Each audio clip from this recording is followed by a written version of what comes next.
여러분 안녕하세요. 개묘년 새해가 밝았습니다. 2023년이라니 어쩐지 아직은 낯설지만 또 새로운 새해에 대한 기대 샘솟기도 하네요. 새해에는 원하시는 일 모두 이루는 복된 한 해 되시길 바랄게요. 제 소개를 드리자면 저는 올해 53살이 된 박서연이라고 합니다. 슬하에는 얼마 전 군대를 간 아들 하나를 두고 있어요. 모든 부모가 그렇겠지만 제 아들은 저에게는 세상에서 가장 소중한 존재입니다. 아들에게 무슨 일이 생긴다면 만사를 제쳐두고 달려갈 수 있을 만큼 대신 죽을 수도 있을 만큼 아낌없이 사랑하는 아이예요. 이렇게 제 삶에서 가장 소중한 아들과 가족을 갖게 해준 남편은 안타깝게도 너무 젊은 나이에 세상을 떠났습니다. 하루아침에 남편을 잃었을 때의 허망함은 이루 다 말할 수가 없네요. 지금도 그때를 또 죽은 남편을 떠올리면 가슴이 저려옵니다. 저는 살면서 제 소중한 사람을 몇 번이나 잃는 경험을 해야 했어요. 그 중에서도 남편을 잃었을 때가 제 인생을 통틀어서 가장 암담하고 괴로웠던 시기가 아닐 수 없는데요. 아이러니하게도 남편이 죽은 이후에 저에게도 그리고 죽은 남편에게도 기적 같은 일이 벌어졌습니다. 당시에 가장 많이 했던 말이 세상에 어떻게 이런 일이었던 것 같아요. 거두절미하고 오늘은 제가 가장 의지하고 사랑했던 남편이 죽고 나서 제 인생을 180도 뒤집어 놓은 경험담을 많은 분들에게 소개시켜드리고 싶어서 노트북을 열게 되었습니다. 그럼 지금부터 저희의 이야기 시작해 볼게요. 지금도 여전히 그리운 남편 동석 씨를 처음 만나게 된 건 시간을 거슬러 올라 제가 중학교 2학년 때였습니다. 당시 학교에서 봉사활동을 가야 했는데 아버지가 평소에 후원을 하고 계시던 보육원을 가게 됐어요. 남편은 보육원에서 살고 있던 저보다 한 살 많은 오빠였습니다. 저는 사실 보육원에 있는 아이들은 다 어둡고 사람의 경계하는 이미지를 생각했거든요. 그런데 그건 제 착각이었습니다. 보육원 친구들은 누구보다 밝고 명랑한 아이들이었어요. 그런 아이들이 가장 따르는 사람이 바로 제 남편 동석 씨였습니다. 남편과의 첫 만남부터 참 강렬했어요. 신나고 설레는 마음으로 뜨개 봉사를 하러 계단을 올라가는데 뒤에서 누군가 소리를 질렀습니다. 조심해요! 왜? 제가 당시에 아이들에게 간식도 해주고 뜨개질을 가르치는 봉사활동 하러 갔었거든요. 털실이 빠져나와서 발에 걸려 넘어질 뻔했는데 그 사람이 다가와서 저를 구해줬습니다. 하마터면 계단에서 구를 뻔했는데 그 사람이 미끄러지는 저를 붙잡아줬어요. 아유, 괜찮아? 여기 계단인데 걸려서 넘어지면 큰일 나요. 조심해. 고마워요. 죽을 뻔했네. 죽기는 오늘 봉사활동하러 왔지? 난 한동석이라고 해. 중3이야. 반가워? 남편이 환하게 웃으며 저에게 인사를 건넸습니다. 그 웃음이 어리둥절해서 제가 대답했어요. 네, 저는 중2구 박서연이라고 해요. 구해줘서 정말 감사합니다. 중2? 그럼 내가 오빠네. 말 놓을게. 너도 말 놔. 초등학생들 뜨개질 가르쳐 주는 거지? 내가 좀 도와줄까? 도와주신다고요? 제가 사실 조금 긴장이 되긴 해서. 그래, 같이 가자. 동석 오빠는 수줍어하는 저를 이끌고 아이들 앞에서 저 대신 제 소개를 해줬습니다. 오늘 너희 가르쳐줄 선생님이야. 중학교 2학년이니까 너희보다 한참 언니 누나야. 까불지 말고 말 잘 들어. 네, 그리고 너희 되게 잘 배워서 나한테 목도리 떠줘야 된다. 알았어요, 오빠. 선생님 안녕하세요. 제 소개를 듣고 나서 아이들이 저에게 환호성을 보내며 반겨줬어요.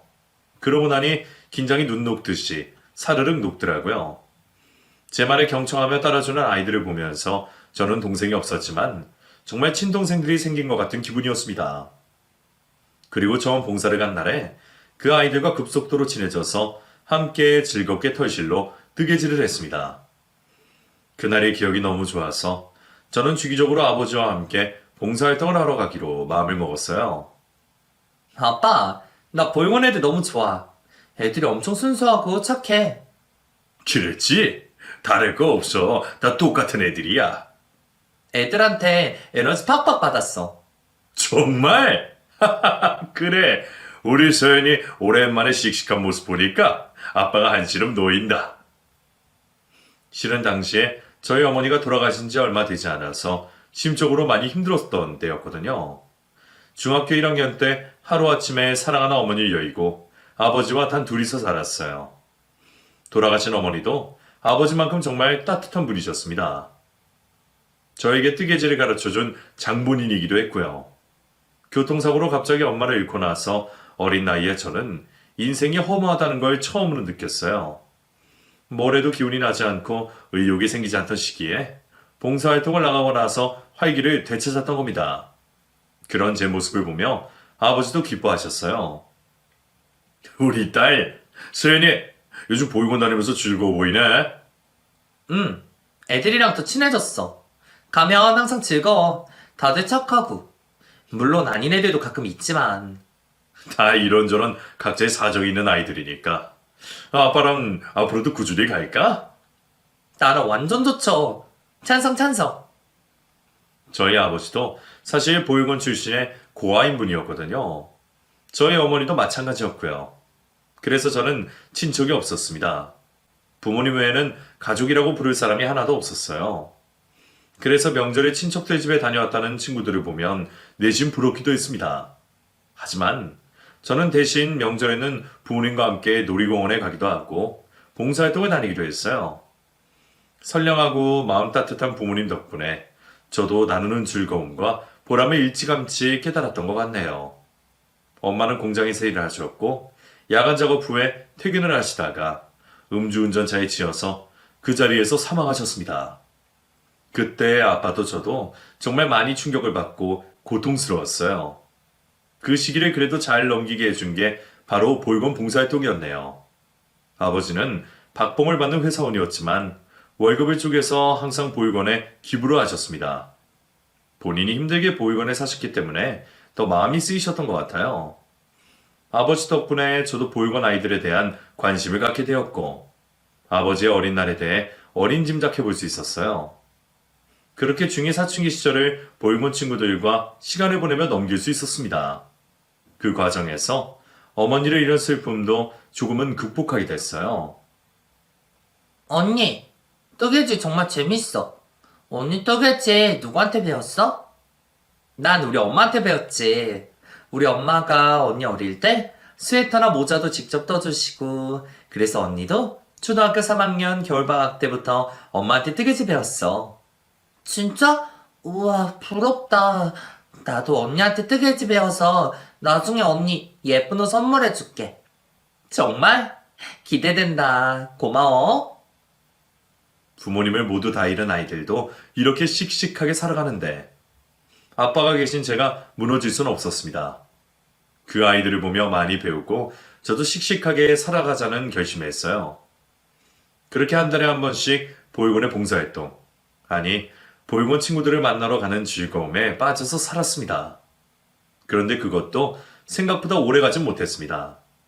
고등학교 1학년 때 저와 아버지가 후원하고 봉사활동을 다녔던 그 보육원에 문제가 생겼어요. 보육원 원장이 후원금을 자기 사비로 마구 쓰고 여러 가지 비리를 저지른 사실이 고발된 거였습니다.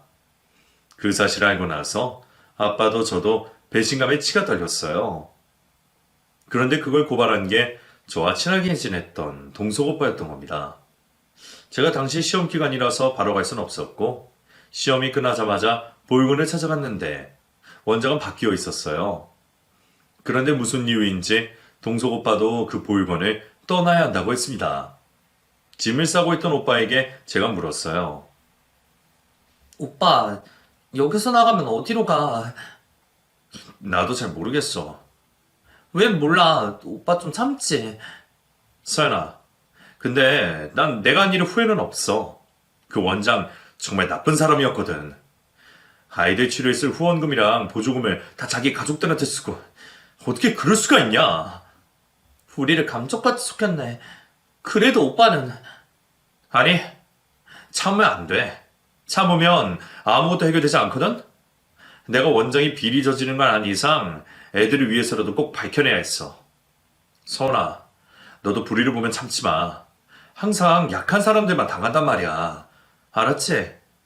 내 말 명심해. 알았어, 오빠. 나도 그렇게 할게. 어딜 가든 연락 줘. 잘 지내고. 그래, 서원아. 너 덕분에 그래도 나 즐거웠어. 나중에 어른 돼서 꼭 다시 만나자. 그때까지 너도 잘 지내? 어, 잘 가, 오빠. 그렇게 믿고 따르던 동석 오빠와 헤어지게 되었습니다. 비리를 저지른 원장은 보육원에서 쫓겨났고 저희 아버지는 새로운 원장을 믿고 계속 그 보육원으로 후원을 해주셨어요. 다행히 새로운 원장 선생님은 청렴하고 정말 아이들을 위할 줄 아는 분이었습니다. 여전히 제가 알던 아이들이 보육원에 있었지만 동석 오빠가 없다는 게 저는 조금 쓸쓸하게 느껴졌습니다. 그런 저의 청소년기의 경험으로 인해서 자연스럽게 사회복지사가 되는 게 제 꿈이 되었어요. 소외되고 불우한 사람들을 위해서 일을 하고 싶었습니다. 그래서 대학도 사회복지학과를 졸업하고 사회복지사가 되어서 어려운 이웃들을 돕는 일에 동참했습니다. 일이 고돼도 제가 도움을 드려서 어려운 분들에게 조금이나마 보탬이 되고 저에게 고맙다는 말을 해주실 때마다 사회복지사가 되길 잘했다는 생각이 들었어요. 그렇게 하루하루 일을 하면서 보람을 느끼던 중에 저에게 또 한 번의 시련이 닥쳐왔습니다. 당시에는 제가 노숙자 재활지원센터에서 일을 하던 때였어요. 그리고 거기서 동석 오빠와 제의를 하게 되었습니다. 우람한 체격으로 누군가 노숙자 어르신들에게 말을 거는데 저는 처음에는 뒷모습만 보고 깡패인 줄 알았어요. 저기요. 여기 함부로 들어오시면 안 되는데 무슨 일로 오셨어요? 아, 저 오늘 봉사활동하러 온 한동석이라고. 너 맞지? 동석 오빠가 먼저 저를 알아봤고 저는 고개 돌린 앞모습을 본 후에야 동석 오빠라는 걸 깨달았어요. 그리고 되물었습니다. 오빠? 동석 오빠? 아니, 어떻게, 여기는 왜, 너 여기서 일해? 야, 진짜 신기하다. 너 소식 내내 궁금했었어. 나 사회복지사 됐어. 오빠는? 지금은 일단 나 봉사로 왔으니까 일하고 이따 퇴근하면 저녁이랑 같이 먹으면서 지난 얘기 나누자. 그래, 수고해. 저는 예상치도 못한 만남에 어리둥절했습니다. 노숙자분들과 자연스럽게 대화도 나누고 알아서 척척 일하는 모습을 보니 한두 번 해본 솜씨가 아니더라고요. 그리고 저녁에 일을 마치고 오빠와 함께 밥을 먹으러 갔습니다. 그제서야 오빠를 만난 게 실감이 났어요. 오빠, 어떻게 지냈어? 이게 몇 년 만이야? 10년 만인가? 그러게 하마터면 못 알아볼 뻔했는데 그래도 얼굴 보니까 딱 넌 줄 알겠더라. 많이 컸네? 오빠도 다 컸네. 나는 경찰행정학과 졸업하고 지금 경찰 공무원 시험 마치고 시간이 좀 남아서 알아보다가 가까운데 재활센터가 있더라고. 그래서 왔는데 너를 만날 줄이야. 한두 번 해본 솜씨가 아니던데? 나야 뭐 시간 날 때마다 봉사하러 다니기는 했어. 오빠라면 그러고 살 줄 알았어. 경찰 공무원 합격할 거야. 고맙다. 아버님은 잘 지내시지? 그럼 잘 지내셔. 언제 같이 만나자. 나는 언제든 오케이지. 그리고 그날 이후에 하루에 한 번씩 연락을 하며 저희 아버지와도 함께 만났습니다. 아버지도 동석 오빠를 만나고 정말 기뻐하셨어요. 동석이도 혼자 힘들었을 텐데 경찰행정학과까지 졸업하고 멋있다. 다 아저씨 덕분이죠. 힘들어서 포기하고 싶을 때마다 아저씨랑 서연이 생각하면서 버텼어요. 정말? 서연아! 동석이가 너 덕분에 버텼단다. 저희 아빠가 장난스럽게 윙크를 하며 그렇게 말씀하시는데 저희는 민망해서 그저 깨르르 웃어 넘겼습니다. 그리고 그날 이후로 오빠와 자주 연락을 주고받게 되었어요. 당시에는 정말 친오빠가 생긴 기분이었습니다. 아버지 외에 의지할 사람이 하나 더 생긴 셈이었어요. 그렇게 오빠와 우연히 만난 지 한 달이 지났을 때였습니다. 그날은 아버지와 저녁에 둘이 함께 오랜만에 외식을 하기로 약속한 날이었어요. 아버지가 물회를 좋아하시는데 오랜만에 그걸 먹자고 하셨거든요. 저도 물회를 좋아해서 퇴근하고 저녁이 되기를 기다리고 있었습니다. 그런데 점심시간에 아버지로부터 전화가 왔어요. 저는 아무 생각 없이 전화를 받았습니다. 여보세요? 아빠, 점심 식사를 하셨어요? 저기, 혹시 박창석 씨 따님 되십니까? 그 말 한마디 들었는데 갑자기 두피에 소름이 삐쭉 솟고 심장이 두근거렸습니다. 네, 제 아빠 맞는데요. 박창석 씨가 지금 급성 심근경색으로 병원으로 이동 중이에요. 네? 그게 무슨... 다시 한번 말씀해 주세요. 뭐라고요? 지금 호흡이 없는 상태라서 땡땡 병원으로 바로 와주세요. 그 말을 듣고 저는 잠시 멍한 상태가 되었습니다. 잘못 들은 줄 알았어요. 정신을 차린 후에 동료에게 사정을 말하고 바로 병원으로 달려갔어요. 가는 내내 이게 다 꿈이길 간절히 바랬습니다. 그리고 병원에 가면 아빠가 장난스레 웃으며 저를 맞아주실 거라고 생각했어요. 하지만 저의 기대는 병원에 도착한 순간에 와르르 무너져 내렸습니다. 저희 아빠 어디에 있어요? 환자분 성함이 어떻게 되시죠? 박창석이에요. 전 딸이고요. 아, 지금 중환자실에 계시는데. 저는 안 내려받고 중환자실에 달려갔고 의사는 아빠에게서 호흡기를 떼고 있었습니다. 뭐 하시는 거예요? 우리 아빠 살려줘요. 아직 청력은 희미하게나마 남아있을 거예요. 마지막 인사 나누세요. 의사가 그렇게 말했지만 저는 제 눈앞의 현실이 믿기지 않았습니다. 그리고 울부짖었어요. 아빠 일어나. 아빠 나왔어. 아빠 나만 두고 가는 거 아니지? 아빠! 그 사이에 TV에서만 봤던 심박수가 멎고 기계가 정지되는 삐 소리가 들렸습니다. 저는 다급하게 외쳤어요. 아빠 나 걱정 마. 아빠. 그리고 의사는 냉정하게 사망 선고를 했습니다. 그 소리를 듣고 저는 잠시 정신을 잃고 기절을 했다가 몇 분 뒤에 깨어났어요. 그리고 마주친 현실에 저는 다시 기절이라도 하고 싶었습니다. 아버지가 돌아가셨으니 잘 보내드려야 한다고 마음을 다잡았어요. 친척도 없고 장례를 어떻게 치러야 할지 암담하더라고요. 그때 동석이 오빠 생각이 났습니다. 그래서 전화를 했어요. 여보세요? 서연아! 오빠. 저는 차마 말을 잇지 못하고 눈물을 터뜨렸습니다. 한참 뒤에야 겨우 아버지가 돌아가셨다는 걸 말할 수 있었어요. 오빠가 단숨에 병원으로 달려와 줬고 장례 준비도 같이 해주고 상주 역할도 해줬습니다. 장례식을 치르면서 문득 이제 이 세상에서 의지할 사람이라고는 동석 오빠밖에 없구나 하는 생각이 들었습니다. 아버지 발인까지 함께 해준 오빠에게 저는 고맙다는 말을 전했습니다. 오빠 고마워. 오빠까지 없었으면 나 정말...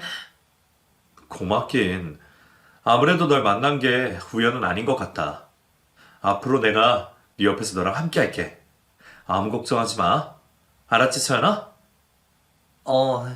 희한하게 엄마가 돌아갔을 때도 지금도 내 옆에서 위로가 되어준 건 오빠네? 제가 눈물을 터뜨리려고 하자 오빠가 다급히 말했어요. 야, 그럼 너도 이제 고아네. 고아 클럽에 껴줄게. 오빠는 애써 그렇게 농담을 던졌고 저는 씁쓸하게 웃었습니다. 장례식을 치르고 얼마 후에 오빠는 경찰 공무원에 시험에 합격했다는 소식을 알려왔어요. 수연아, 나 합격했어. 정말? 축하해 오빠. 이제 내가 국민도 지키고 너도 지켜줄게. 우리 결혼하자. 뭐라고? 오빠는 그렇게 말하며 반지를 꺼내 들었습니다. 저는 왠지 모르게 복잡한 생각과 감격스러운 마음이 섞여서 눈물이 흘렀어요. 그리고 1년 뒤에 저희 둘은 친구들이 모인 자리에서 소규모 결혼식을 올리고 살림을 합쳤습니다. 저도 그렇지만 남편도 제가 있어서 의지가 된다고 했어요. 결혼을 하고 나서 저희는 아이를 1년 뒤에 낳기로 했어요. 그 사이에 남편은 강력범죄수사팀에서 일을 하게 되었습니다. 남편이 경찰 공무원으로 일하면서 의도치 않게 강력범죄자들을 많이 잡았거든요. 서로 일 때문에 바빠서 아이를 낳는 일이 미뤄지다가 결국 결혼 2년 만에 저희는 아들을 갖게 되었어요.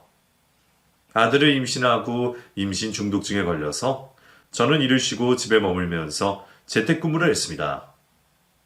저는 아이도 혼자 낳았습니다. 그때 남편이 마약범죄 수사 잠복 근무 중이라 병원에 오지 못했어요.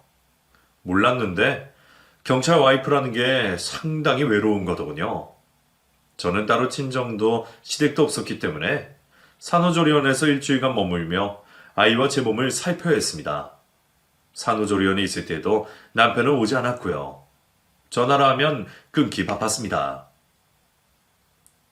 여보, 서연아, 나 지금 잠복 근무 중이야. 이 자식 잡아야 되는데. 애는 어때? 괜찮지? 너도 몸조리 잘하고. 끊을게. 직업이 직업이니 이해하는 부분이었지만 그래도 속상한 건 어쩔 수가 없더라고요.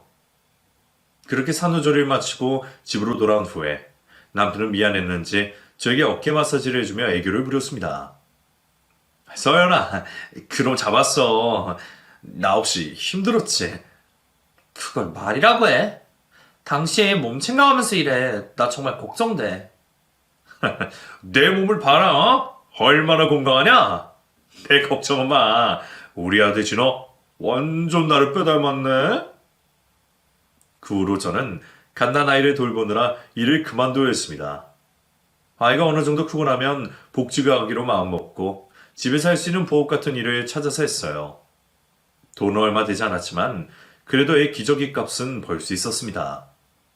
그러다 어느 날 남편이 고주망태가 되어서 집에 돌아왔습니다. 평소에 술을 잘 마시지도 않고 취한 적도 없는 사람인데 무슨 일인가 싶었어요. 서연아, 미안해. 여보, 그게 무슨 말이야? 내가 정말 그 자식만큼은 믿었는데. 알아둘 수 있게 설명해봐.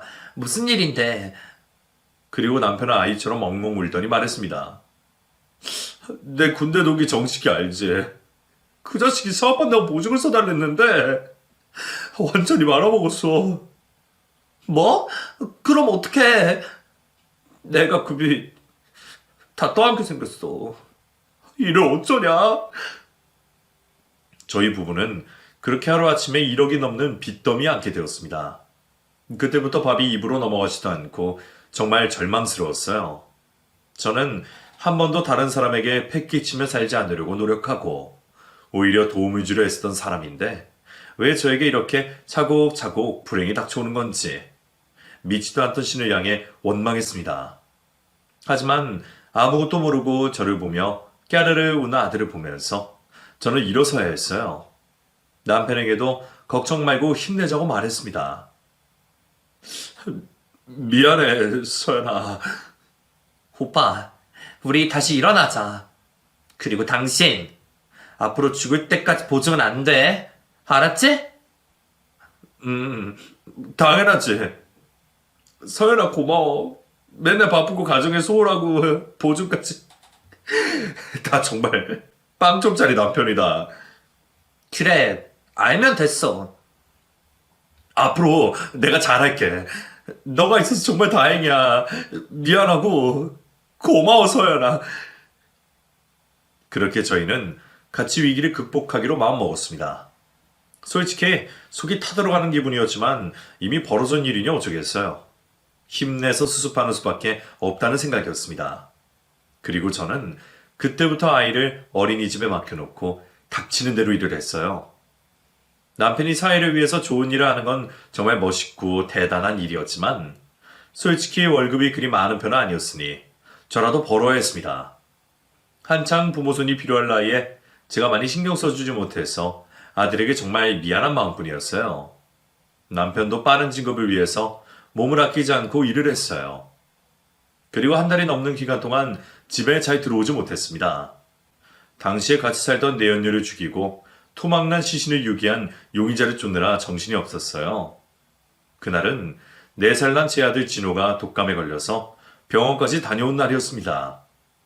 혼자서 너무 힘에 부쳐서 남편에게 전화를 걸어 짜증을 냈어요.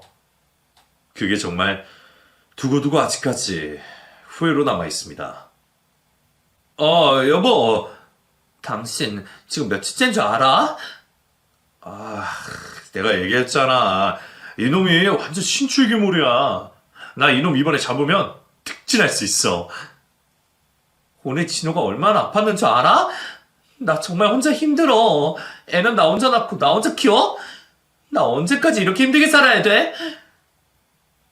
저는 참고 참았던 울분을 터뜨리며 그렇게 말했고 남편은 미안한지 아무 말도 없었습니다.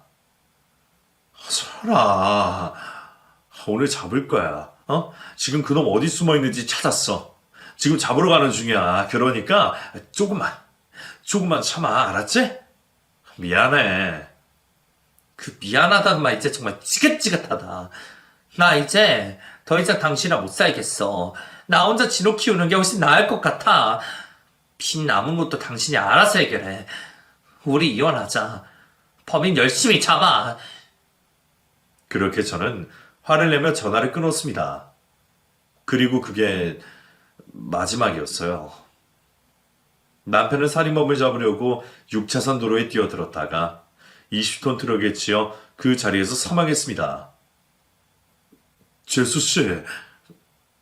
남편 동료의 떨리는 목소리를 듣고 저는 주저앉았습니다.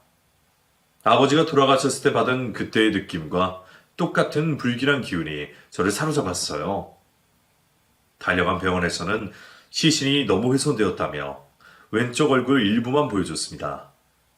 엉망이 된 남편의 시신을 보고 저는 미칠 것만 같았어요. 여보, 동석 오빠! 왜? 도대체 왜? 그 순간에 저는 신이 없다고 확신했습니다. 아니면 제가 전생에 정말 나라를 팔아먹을 정도로 나쁜 죄를 저질러서 이 생에 이렇게 제 곁에 있던 소중한 사람들이 하나하나 사라지는 건가 싶은 생각도 들었어요. 저는 남편 장례식을 준비하면서 목이 쉬도록 울부짖었습니다. 그리고 영정사진에서 환하게 웃고 있는 남편의 모습을 보며 이혼하자고 화를 낸 게 남편과의 마지막 대화였다는 사실에 저는 절망하고 죄책감에 시달렸습니다.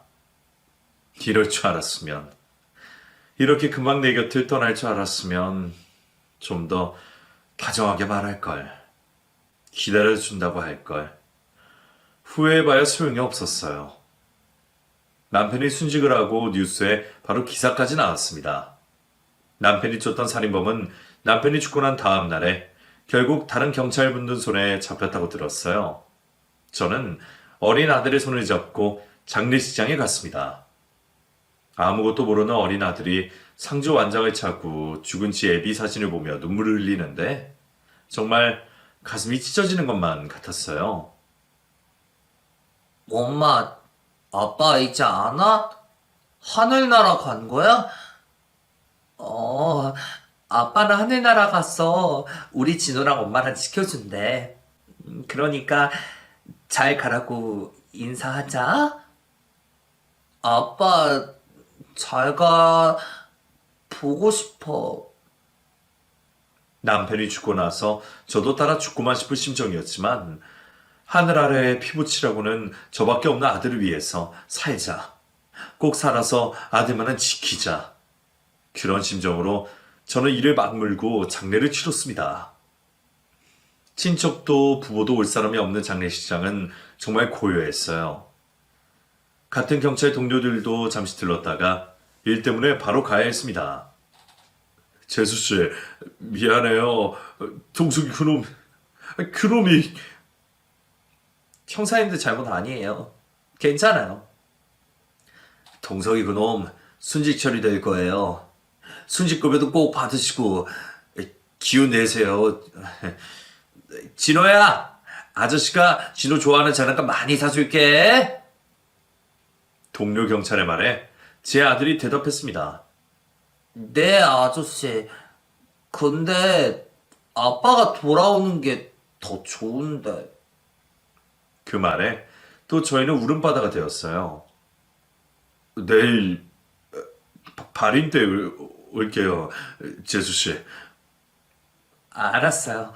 바쁘실 텐데 가보세요. 경찰 동료들까지 다 가고 나니 장례식장에 정막이 흘렀어요. 구벅구벅 저는 아들을 재워두고 저는 아무도 없는 장례식장에서 혼자 소주를 마셨습니다. 그렇게라도 현실을 잊고 싶은 마음이었거든요. 소주 반 병을 마셨을 때쯤이었어요. 다 낡은 옷에 머리도 며칠을 감지 않았는지 부시시한 허름한 행색의 노인이 장례식장으로 들어왔습니다. 그리고는 영정사진을 가만히 들여다보다가 풀썩 자리에 앉았습니다. 아무도 없는 장례식장에 누군가 왔다는 것만으로도 반갑더라고요. 그분은 제가 사회복지사로 일할 때 만났던 노숙자들과 같은 모습이라서 저는 노숙자인 줄 알고 그 노인에게 다가가서 말했어요. 밖이 많이 춥죠? 제가 특별한 국물이랑 밥 좀 가져다 드릴게요. 여자인지 남자인지 몰랐는데 대답을 하는 목소리 들으니 여자 노인인 것 같더라고요. 고마워요. 저 소주도 좀 마셔도 돼요? 네, 너무 많이 드시지는 말고 반주로 드세요. 그리고 저는 음식을 내다 드렸습니다. 노인은 자리에 멍하니 앉아서 저를 뚫어져라 쳐다보고 있었습니다. 그 눈빛이 조금 불편하더라고요. 여기 좀 앉아서 같이 식사해요.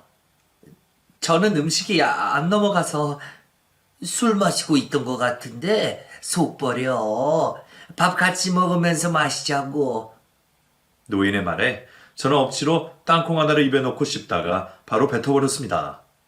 그리고는 멍하니 노인을 바라봤어요. 동석이가 그래도 좋은 짝을 만났던 모양이네요. 네? 저희 남편을 아세요? 제 물음에 노인은 왈칵 눈물을 쏟아냈습니다. 할다 마다요. 우리 기찬이. 아니 동석이 내가 이제서야. 아이고 아들아. 이게 다 내 죄다. 그 노인이 그렇게 말하며 우는데 저는 내 집 미친 사람인가 싶었습니다. 허름한 행색으로 난데없이 찾아와서 천의 고아인 남편이 본인 아들이라고 하면 누가 믿을 수 있겠어요? 제가 노인에게 단호하게 말했습니다.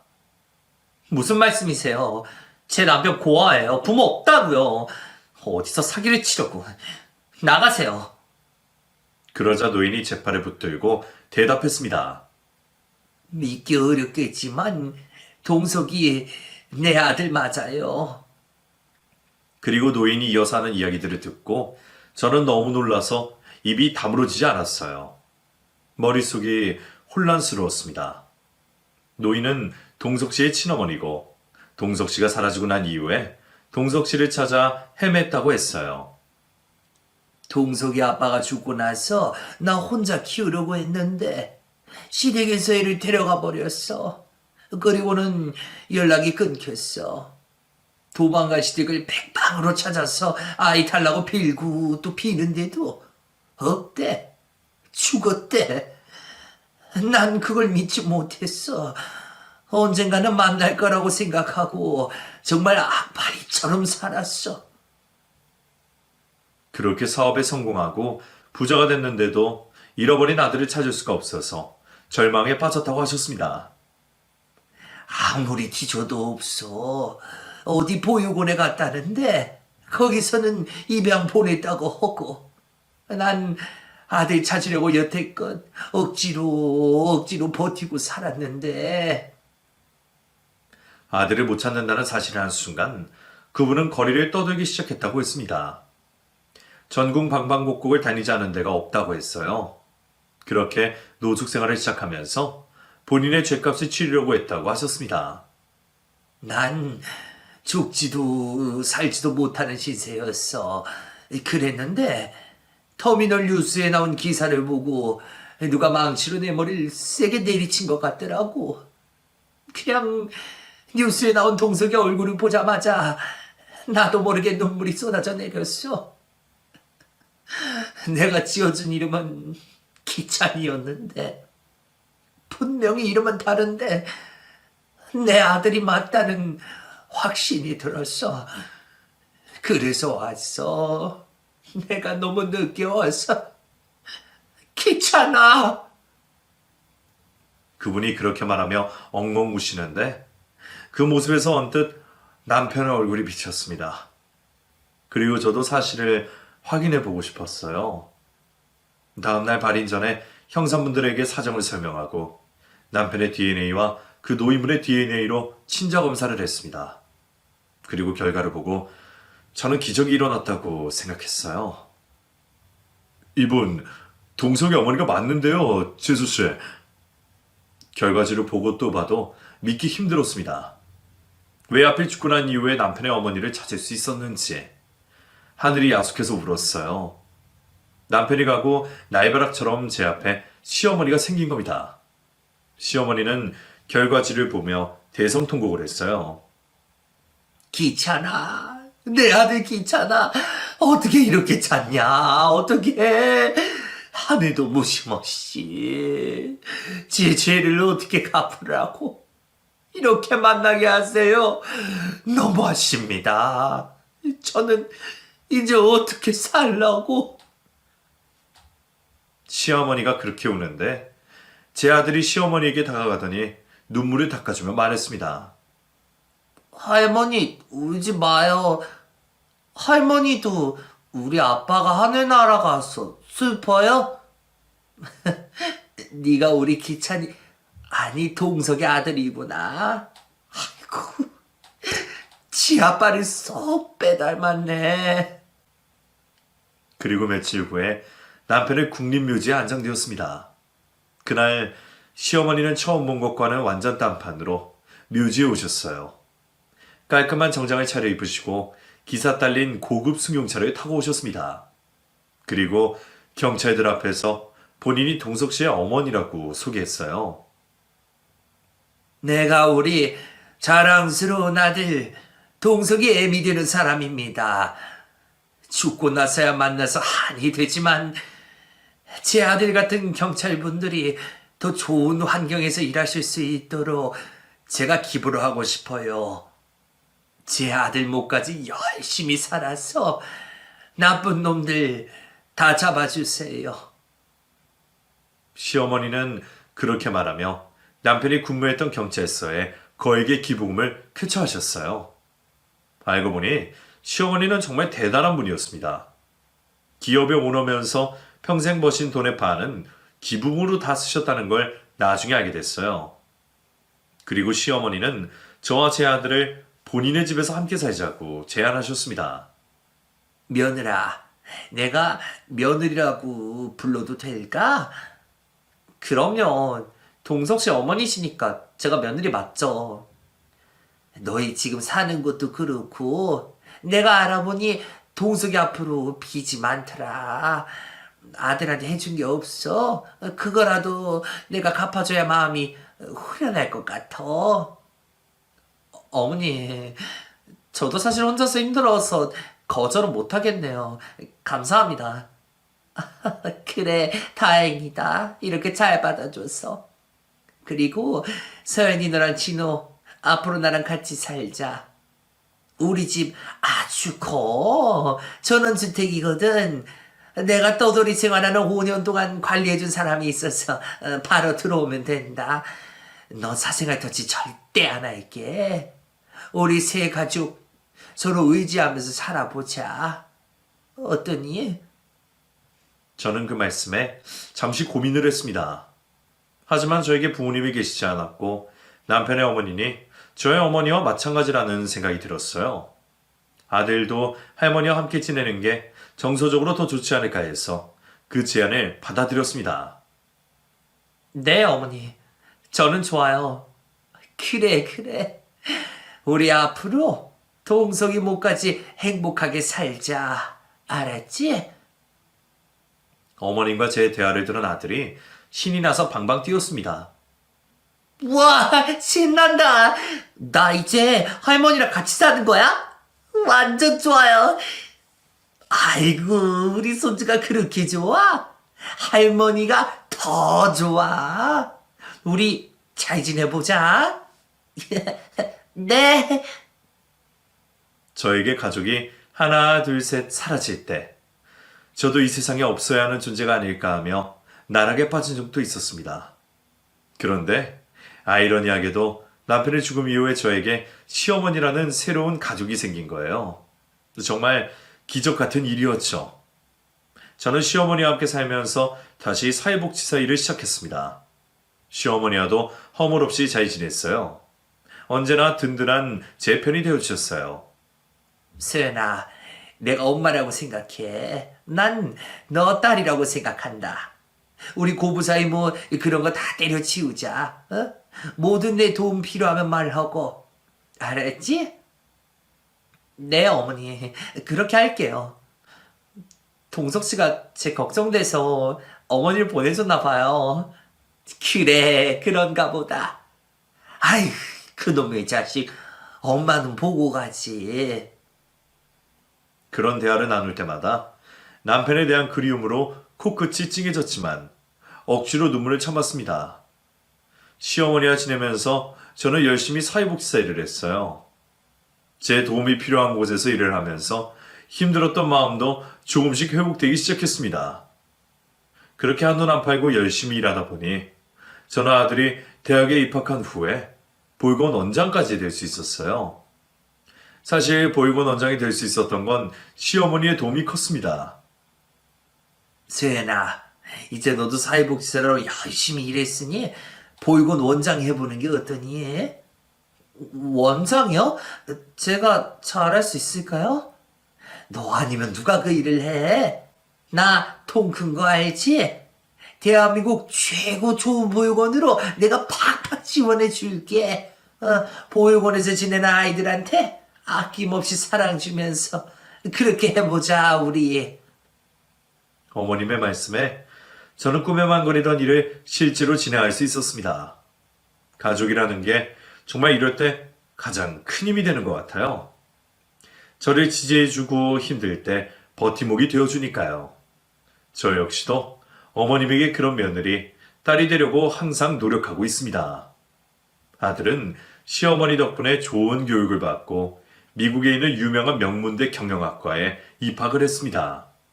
거기서 2년간 유학생활을 하다가 군복무를 하기 위해 휴학을 하고 한국으로 돌아왔습니다. 그게 작년 9월이었네요. 돌아온 후에 저희와 2달간 시간을 보냈어요. 다행히 코로나가 풀리고 여행을 갈 수 있던 시기여서 오랜만에 여행을 다닐 수 있었네요. 시어머니와 저, 그리고 제 아들 셋이서 가까운 해외와 국내로 여행을 다녔습니다. 할머니, 엄마, 나 없다고 두 분 싸우고 그런 거 아니죠? 그 말에 어머님이 대답하셨어요. 싸웠지. 얼마나 싸웠는지 봐라. 네 엄마가 내 머리털 다 뽑아서 정수리가 휑하잖아. 그런 농담을 듣고 저도 아들도 깔깔거리며 웃었습니다. 에이, 할머니, 머리도 완전 많은데? 70대 할머니들 중에서 할머니가 제일 동안이에요.